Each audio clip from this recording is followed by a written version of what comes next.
muyobozi komera amahoro amahoro se yahe nakura he cyagenze gute se kandi muri uyu mudugudu hari ingegera yateye iyi mutumere nabemera twiba rwose nta nisoni ubu se ingegera ubuvuga ni bande wabaye mwebwe mwirirwa kuzanga ingegera wapi ni umujura waduteye n'ukuri cyane ibyo bintu muza mumbwira nk'umuyobozi ibyo bintu ngiye birandeba akose mudugudu ni bajura bajujubisha abaturage je mugezeyo ikibazo cyanjye ibyo barimo baranyiba buri segonda buri munsi sinkiryama byane ibibazo byawe ibyo bibazo binera igenda sorry ari bitaze reka baje inzego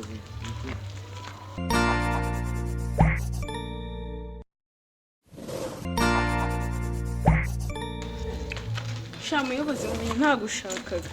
nshakiraga iki umva hano dufite ibibazo muri uyu mudugudu ikibazo cy'abajura baraturembesha rwose kumana icyo kibazo kimaze iminsi kimaze iminsi nyumva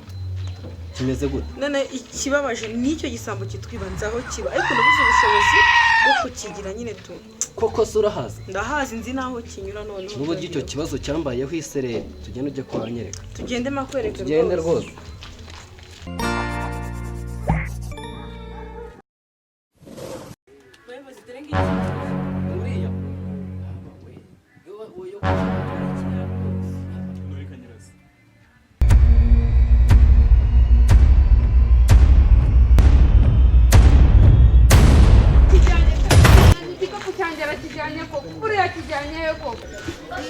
muyobozi rwose rero bashyizeho igisambo ng'ikiraho kibi ubwo turafunga batanze amakuru atandukanye